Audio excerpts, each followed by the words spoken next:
Bonjour mes amis. Si aujourd'hui je m'adresse à vous, ce n'est pas pour une futilité, c'est pour une raison très valable. Savez-vous que la rhétorique est l'art le plus beau, le plus puissant, le plus important, en même temps le plus fatal que l'homme ait inventé? La bonne nouvelle est que tout son pouvoir s'exerce par la parole dans un discours. La rhétorique est sans doute l'art de la démocratie par excellence. Elle est née dans la démocratie, par la démocratie et pour la démocratie. C'est exactement pourquoi les journalistes, les avocats, les politiciens se sont minutieusement formés à l'art de bien parler, de convaincre et de persuader pour défendre les causes qui les tiennent à cœur. Les uns l'ont utilisé, l'utilisent et l'utiliseront pour amasser de la fortune. Les autres pour acquérir le pouvoir. Les uns l'utilisent et l'utiliseront pour une fin éthique, morale et juste. Les autres pour nous manipuler, déjouer notre faculté critique. Cette utilisation binaire de la rhétorique n'est pas un hasard.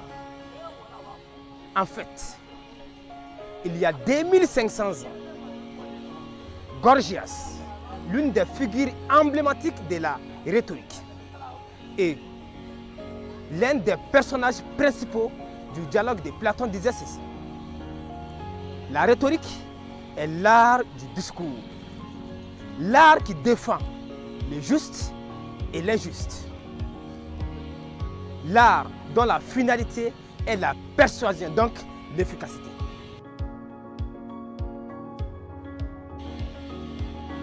Aristote, la rhétorique, livre 1, chapitre 1, disait ceci: tout le monde, dans une certaine mesure, essaye de combattre et de défendre, soutenir ou d'accuser. Les uns le font au hasard, les autres par une habitude contractée dans leurs conditions. Ce qui signifie que prendre la parole au hasard, c'est se livrer à ses vices et perdre ses avantages. La parole est une puissance. La parole est une force. La parole est une force invisible et imprévisible. Prendre la parole, c'est prendre le contrôle. La parole est un support de combat. Les mots font des lois, disait Bertrand Périeux. Si la parole est un support de combat, ce qui signifie que nous pouvons l'utiliser pour faire du bien ou pour faire du mal. C'est-à-dire, la parole peut s'aimer la peur, la discorde, la terreur, donc le chaos. Comme elle peut réconcilier le monde. Je vous donne 3 exemples. En août 2002, le vice-président des États-Unis d'Amérique, M. Dick Cheney, effraie le monde entier en déclarant ceci: il n'y a plus aucun doute, Saddam Hussein dispose d'armes de destruction massive. Quelques années plus tard, l'administration américaine reconnaît d'avoir menti. Irak ne disposait pas d'armes de destruction massive et M. Dick Cheney en était parfaitement informé. Cette déclaration n'était ni éthique, ni morale, ni juste. Un autre exemple. Le 28 août 1963, à Washington, D.C. lors de la marche sur Washington pour l'emploi et pour la liberté. Un pasteur du nom de Martin Luther King prend la parole pour changer la cour de l'histoire des Noirs américains en disant ceci. J'ai fait un rêve que mes 4 enfants habiteront un jour dans une nation où ils seront jugés, non pas par la couleur de leur peau, mais par le contenu de leur caractère.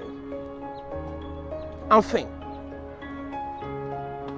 le 18 juin 1940, à la radio de Londres, en Angleterre, durant la Seconde Guerre mondiale, au cœur de la France martyrisée, la France humiliée, les autorités françaises résignées, une braise française, un officier français du nom de Charles de Gaulle, le légendaire général de Gaulle, prend la parole pour rassurer tout le peuple français que la France avait perdu une bataille, non la guerre.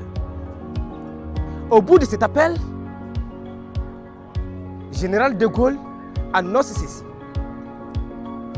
La flamme de la résistance française ne doit pas s'éteindre et ne s'éteindra pas.